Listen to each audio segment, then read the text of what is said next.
Hey, what's up, guys? It's Richie Riggs.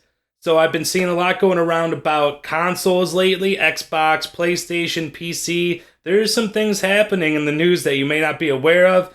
We're kind of moving away from consoles. The console war is coming to an end, and there's a lot of telltale signs. There's some direct messages from Xbox and PlayStation themselves, and it's getting crazy. I think there's going to be a dramatic shift in consoles and gaming as a whole, and I'm ready to take you through it. Let's go.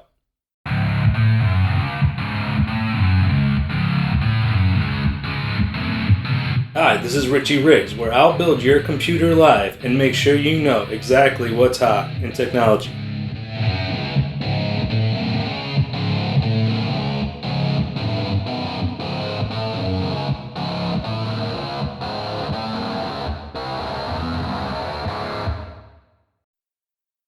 Alright, so I've actually been working on a lot of different videos for you guys lately, and they are chewing through my time. These are some big videos, some really good illustrations, some how-to guides, and I just want to get something out there about my opinion on this matter because it really means a lot to me right now. So, if you've taken a look at Xbox, you can kind of see the pattern beginning all the way back when they started Game Pass. I think they knew at that time that consoles were kind of on the way out. They've always taken a bit of a hit when it comes to price, and they're taking a loss so you can buy the console assuming that you're going to buy the games.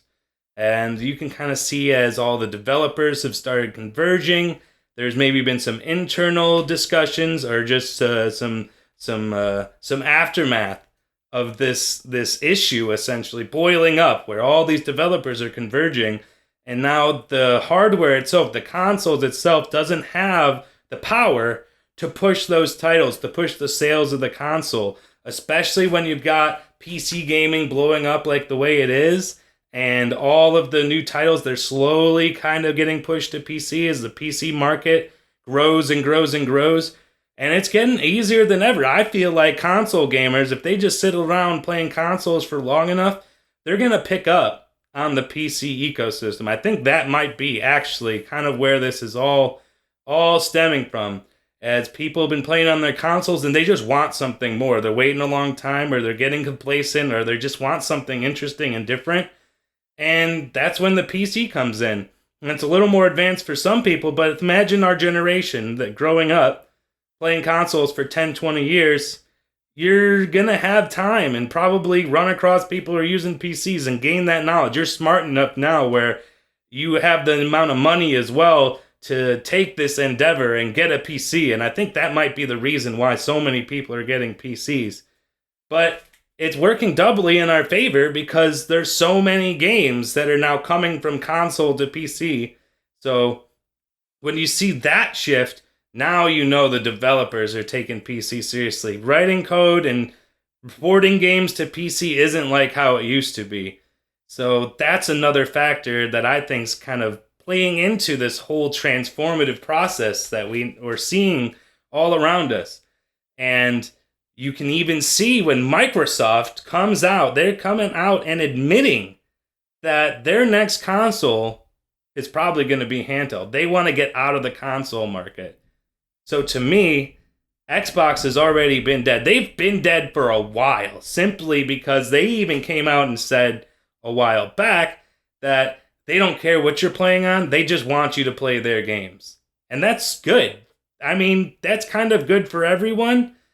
There might be some lasting effects from this in different places simply because they don't have the motivation to make those titles that sell their console. That's how Nintendo got so much of their business. That's why Nintendo became a giant, by developing titles in-house that sold the console. And you can kind of see where things fell off. Like, even Nintendo is porting their games in some cases, again, to keep a lot of in-house IPs.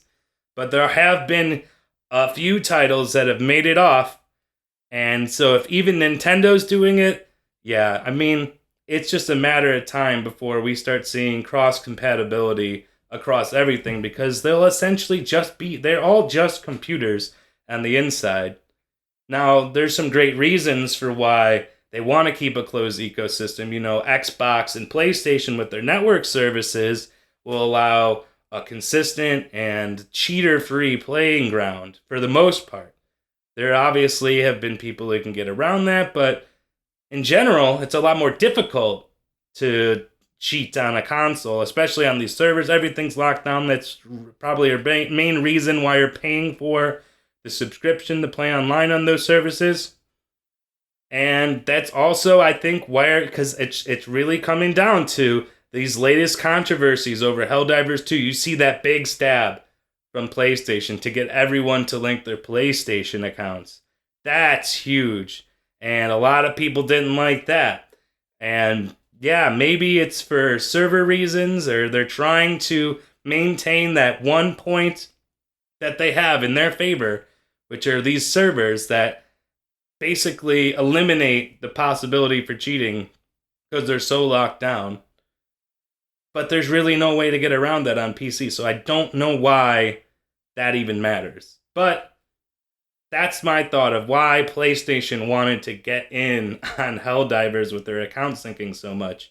I can't imagine another reason aside to gather our information, but I'd be okay with that. If there are PlayStation games, it should be kind of like a live service marketplace. Just like Microsoft has the Microsoft Store, PlayStation, I'd be fine with that. Everybody's kind of got their own launcher. That makes sense. But forcing everyone to connect, it was pretty wild. However, that leads us into the final nugget in this story, which is the Ghost of Tsushima drama as well. As Ghost of Tsushima basically getting the sloppy seconds of this decision that they made on the backhand, rather. See, Ghost of Tsushima wasn't necessarily, or maybe it was going to be set up the same way as Helldivers, and they quickly switched it, but they also stopped selling that in the same kind of countries where Helldivers, like, maybe you don't know about this controversy, but they were stopping sales on Steam for Helldivers in certain places, and they're doing the same thing with Ghost of Tsushima, but Ghost of Tsushima, that's a huge PlayStation title. That was a huge PlayStation seller, and the outcry from the PlayStation people about it making it to PC, oh my god, losing their minds. So, that moment when PlayStation decided to put Ghost of Tsushima on computers, I think that was it. That's like a sure tail sign that they're giving up their IP dominance, or whatever they want to call it, locking in their IPs to their consoles. I mean, you've seen Horizon and God of War, they've already made it. Ghost of Tsushima is just the next one on the list. So what's next? Bloodborne 2's what's next. That's what I'm talking about. We're going to see Bloodborne 2 on PC. Mark my words today. It's coming. The console wars are over. Everything's coming to PC, and kind of roping back into where I was talking about beginning when I began this thing. Yeah, kind of reeling back to where we were talking about at the beginning of this thing, that there aren't probably going to be new major consoles necessarily from Xbox and PlayStation. Xbox is kind of giving up on it. We don't really have news. Nobody's really talking about PlayStation 5 Pro, and it doesn't look good. I mean, we can even take a quick look at the kind of performance numbers, and usually I'm taking a look at the teraflops, the graphical capabilities of the processor in the Xbox and the PlayStation, and you can kind of see where things got screwed up. The PlayStation 5 does bring up from the PlayStation 4. It does bring up the performance, but the PlayStation 4's performance was so, just pale in comparison to the graphics cards that we have available right now. Or at that time, even when the PlayStation 5 was coming out.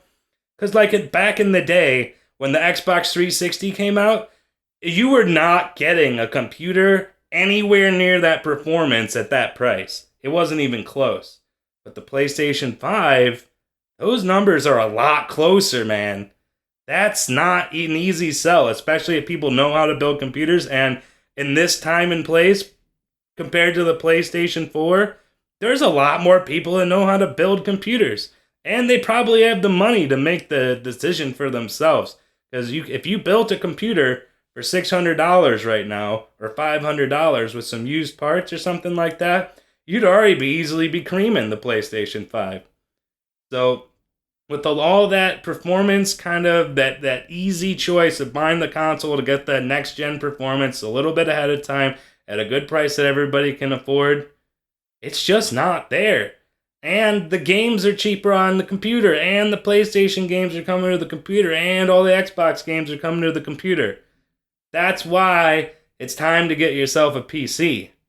And I can help with that. That's why I'm making these videos. So even if you're just a console gamer, hopefully if you watch my videos, you'll be able to know with some decent certainty on what you should be buying and how to set up your computer if you've never done it before. Or if you just need someone to walk you through that process, or you need some reassurance that you're spending your money on what you should be spending it on. And if all that's still too much and you still want to get a PC, you can contact me directly. I'll help you build it. I'll even build it live on this channel. That's a huge aspect of my business that's not really getting touched on here, as I'm building computers all the time for people in my area. If you do have some interest in getting a computer, I'm here. I'd love to help. But yeah, so I think that's all my thoughts on this video. Like, I think that the PC revolution is now. And it's a really good time to get a computer, and the prices are really good, and I mean, the performance is incredible, so it's hard to say no. And yeah, so if you like this video, I'd really appreciate the like and the subscribe. I'm making a lot more videos. They're taking a lot of time, so I mean, definitely get subscribed so you can see those, because it's a labor of love.